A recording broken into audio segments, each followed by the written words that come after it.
Fala galera, aqui é o professor Léo, vamos lá para mais uma aulinha de física. Hoje vamos falar sobre polias e elevadores, que são dois tópicos muito importantes para a sua preparação no Enem. Desde já não se esqueça, se você não é inscrito, se inscreva no canal e deixe seu joinha, ok? Na aula de hoje nós vamos resolver alguns exercícios, porque eu considero importante resolver nesse momento, tá? Mas vai ser uma aula rápida como sempre, beleza galera? Vamos aqui direto ao ponto, no que a gente realmente precisa e vamos que vamos. Primeiro a gente precisa conhecer o que são polias, né? Polias ou roldanas. Gente, não tem muito o que discutir. Essa é a imagem de uma polia ou de uma roldana. Aqui o que a gente precisa entender é que essa polia, ela pode estar associada, certo? Ela pode estar associada no mecanismo, de tal forma que ela atua como uma polia fixa ou uma polia móvel. O que é uma polia fixa? É uma polia, vou colocar aqui, polia fixa. Polia fixa é uma polia que quando você puxa a corda, ela não vai nem para cima nem para baixo, ela só gira, beleza? E a polia móvel, por sua vez, ela se movimenta, como o próprio nome já diz. Polia móvel, ela se movimenta, tá? Ou vai para cima ou vai para baixo.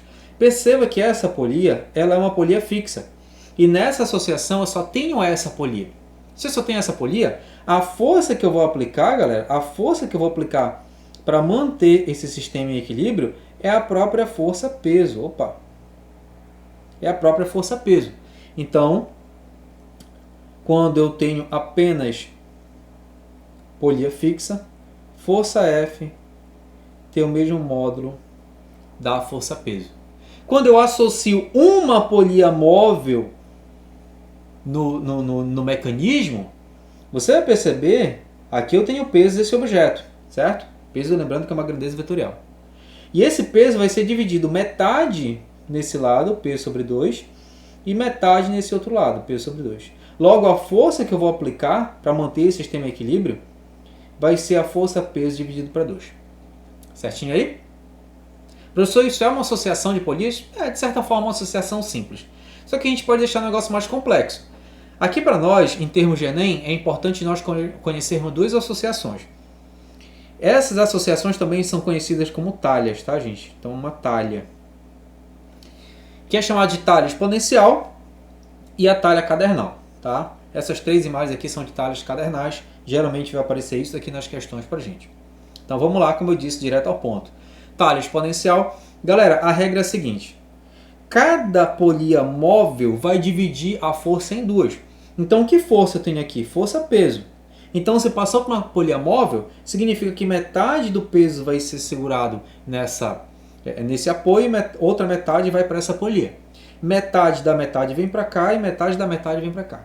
Metade da metade vem para cá. Então, para você não ficar brigando com isso, eu vou ter que dividir isso por 2, depois por 2. É claro que é importante saber que toda vez que a força passa por uma polia móvel, ela divide por 2. Mas para não ter problema, para calcular a força F para manter esse sistema em equilíbrio, é simples. Força F vai ser igual a força-peso dividido para 2 elevado a N. Basta você lembrar, se a talha é exponencial, o N fica no expoente. Quem é N mesmo? É o número de polias móveis.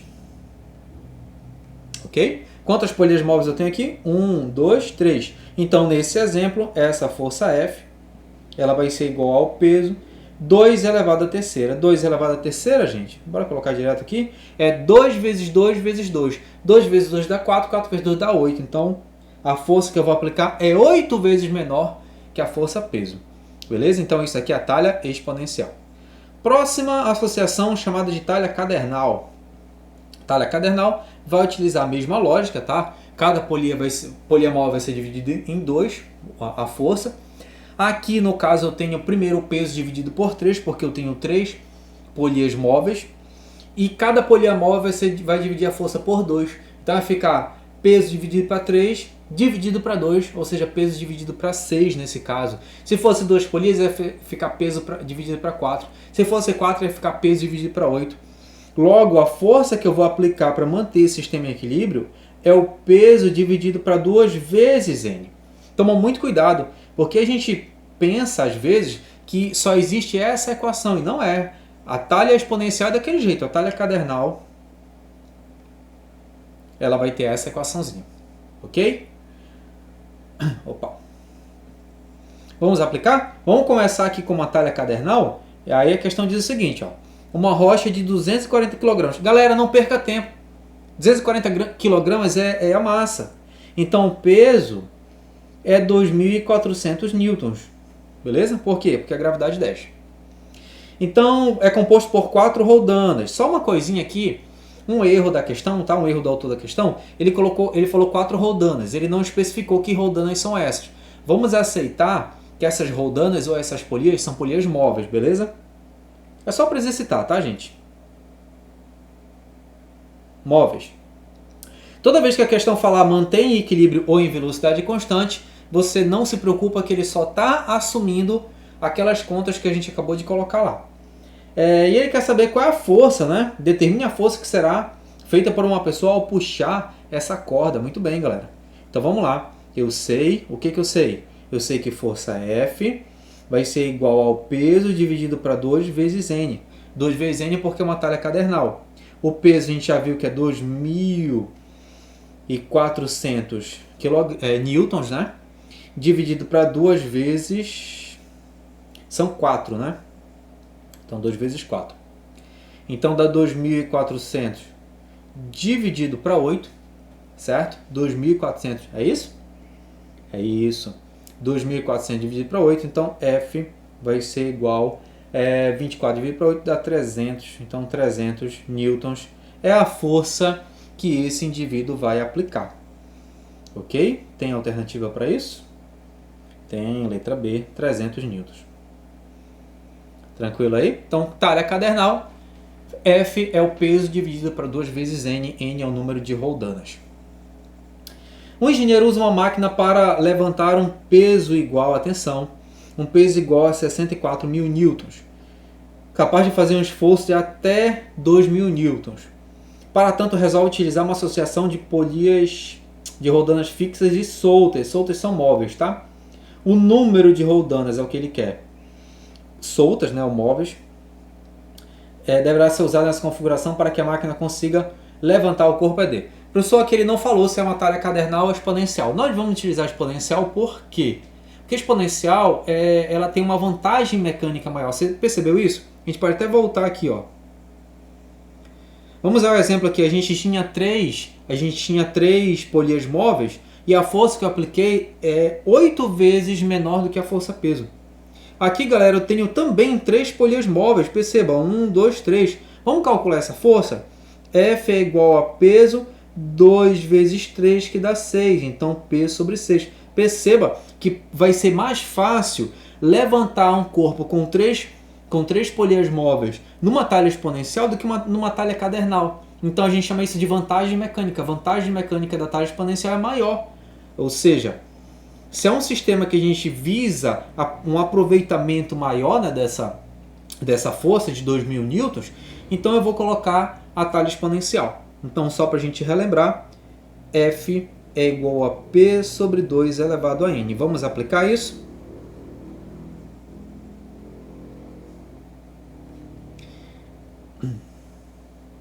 Então, F vai ser igual... Melhor, a força a gente tem, né? Que é 2.000 newtons, a força que ele vai aplicar. É igual a força peso, que segundo ele é 64.000 newtons, dividido para 2 elevado a N. O que a gente pode fazer aqui?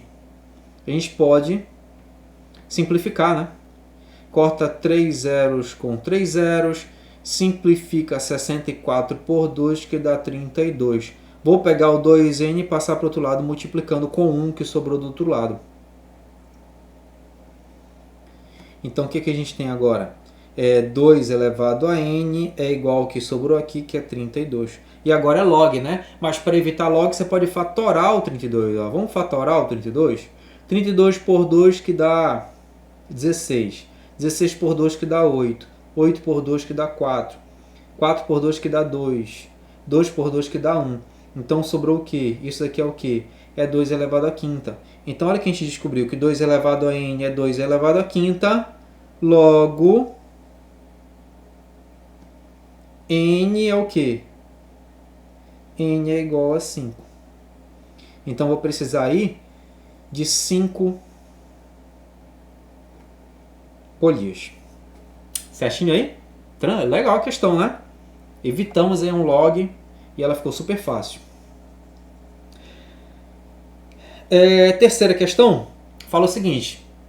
Gente, eu sei que é meio incomum a gente estar resolvendo questões, mas eu já tinha esse slide preparado. Eu gosto dessas questões, eu acho que elas exemplificam bacana a parte de associação de polias, por isso que eu estou aplicando aqui com vocês, beleza? Mas não se esqueça, sempre a gente está marcando lives para resolução de exercícios. Nossas aulas gravadas aqui, elas geralmente têm o intuito de jogar o conteúdo para você estar revisando.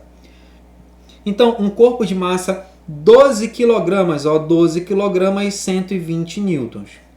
Então eu sei que isso daqui tem um peso de 120 newtons, ok? Está suspenso no sistema de polias e fios mostrado na figura e o homem puxa com 18 newtons. Atenção! Eu não sei quantos newtons ele precisa para manter esse sistema em equilíbrio, mas eu sei que ele puxou com 18. Supondo que esse elemento ele está dizendo que tudo são ideais. Pergunta-se: o corpo irá subir ou descer? Para eu saber disso, eu preciso saber qual é a força que vai ser reduzida por conta dessas polias. Sabendo disso, eu vou descobrir. Se essa força for maior do que 18, esse sistema vai descer, esse objeto vai descer. Se for menor do que 18, esse objeto vai subir. Se for igual a 18, ele vai permanecer em equilíbrio. Então vamos descobrir isso primeiro. Depois ele quer o quê? Depois ele quer igual a aceleração. Depois ele pede a aceleração. Não tem problema. Vamos primeiro aqui, olha. Quantas polias eu tenho? 1, 2, 3. São 3, né? Então F é igual ao peso, que é 120, dividido para 2 elevado ao cubo. Fica 120 dividido para 8, que é igual a 15 newtons. Perceba que 15 é menor do que 18. Então, atenção, 15 é menor que a força que ele aplicou. A força que ele aplicou. Então significa que o quê? Se essa força que ele aplicou é maior do que o peso, significa que o sistema sobe. Então já sei a primeira resposta. Ele vai subir. Ok? Vai subir. A segunda pergunta é com que aceleração? Toda vez que a questão perguntar a aceleração, você tem que olhar na perspectiva do bloco. Então está aqui o bloco, tá? Está aqui o bloco. Eu sei que o peso está para baixo. E para ele subir é porque existe uma força F para cima. Só que essa força F não foi 18. Por quê? Eu sei, galera, que o peso que a gente tinha era de 120 newtons. Era de 120. Então, com certeza, essa força aqui foi maior que 120. Foi maior que 120. O que a gente vai fazer? Eu preciso descobrir essa força. Então, como eu falei, você tem que analisar a perspectiva do bloco. Para eu chegar no 15, o que eu tive que fazer? Eu não tive que dividir para 8? Então, eu vou pegar a força F, que vale 18, e vou multiplicar por 8. Fazendo isso, eu consigo entender qual é a perspectiva desse bloco. E jogo ele segundo a lei de Newton. Então, vamos lá. Vamos aqui, ó. É 18, né? 18. Então, 18 vezes 8, eu vou encontrar a força que vai puxar ele para cima. Aí, 18, vamos aqui. 18 vezes 8 vai ser igual a 144. Então, eu sei que a força que puxa ele para cima, ó, 144. Isso na perspectiva do bloco. Se é 144, então o que a gente tem agora? Que força resultante é massa vezes aceleração, segundo a lei de Newton. Então, força resultante é 144 menos 120. Lembra a força resultante? É a soma dos vetores. Se para baixo tem o 120, para cima 144, vou ter que subtrair. Massa é 12 kg vezes aceleração. 144 menos 120 dá 24. Esse 12 vai passar dividindo, que é igual à aceleração. Portanto, a aceleração é igual a 2 metros por segundo ao quadrado. E assim a gente determina a aceleração desse bloco. Tranquilo aí? Último tópico para a gente poder encerrar nossa aula. Tópico de elevadores. Preciso saber 4 coisas sobre elevadores. O que acontece com o corpo quando esse elevador está parado ou com velocidade constante? O que acontece com o corpo quando esse elevador está com aceleração para cima, com aceleração para baixo e com aceleração para baixo em queda livre? Vamos lá. Gente, primeiro, em MRU ou parado, aqui normal vai ser igual ao peso, então eu não vou ter nenhuma sensação diferente. Ok? Normal igual ao peso. Como assim sensação diferente, professor? Vamos ver nas próximas aqui. Com a aceleração para cima, você vai perceber que normal é maior que o peso.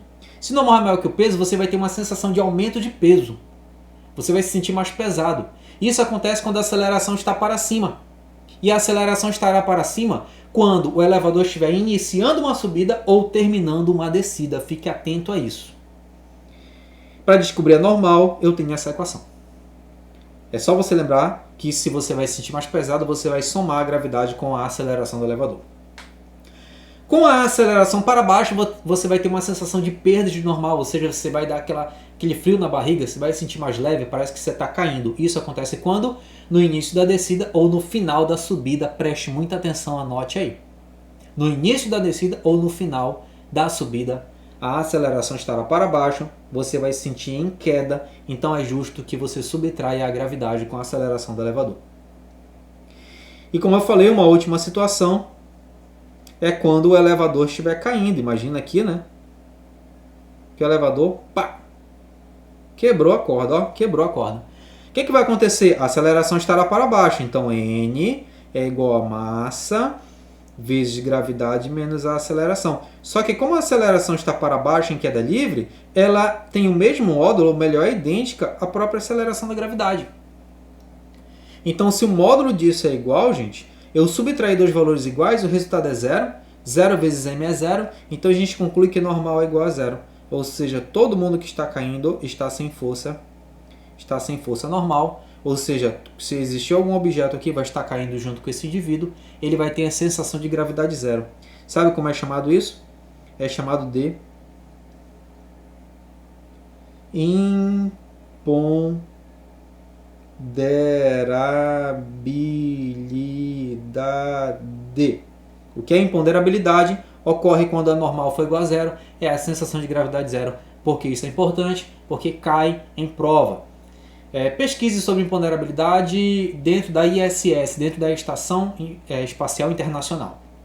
Ok? Os astronautas têm a sensação de gravidade zero, mas existe sim aceleração da gravidade, existe sim força gravitacional sobre eles.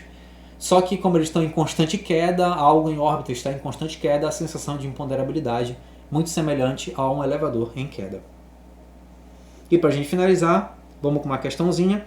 Uma garota de 50 kg está sobre uma balança em um elevador.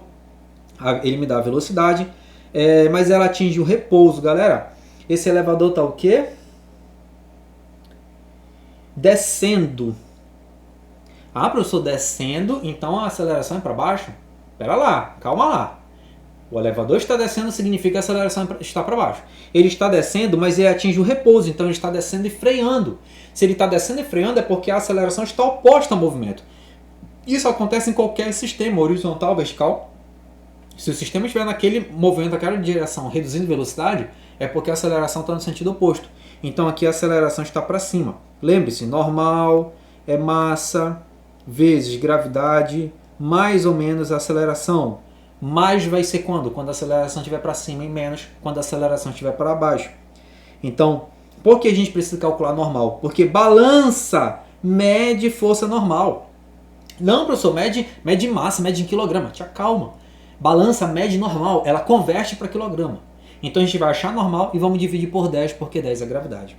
Então massa 50 vezes gravidade 10, mais, né, porque a aceleração está para cima, 2 metros por segundo ao quadrado. Que esse 10 vamos usar? Não, porque é velocidade e não me interessa. Se ele já me deu aceleração, não me interessa. Então normal vai ser igual a 50 vezes 12. É isso? 50 vezes 12. Que se eu não estou enganado, 10 elevado a 1 dá 600 newtons. Então a sensação de peso, melhor, eu vou colocar um ml aqui, né? Que a pessoa vai se sentir mais pesada, ela tem a massa de 50 kg, mas ela vai se sentir com a massa de, se é 600 newtons dividido para 10, 60 kg.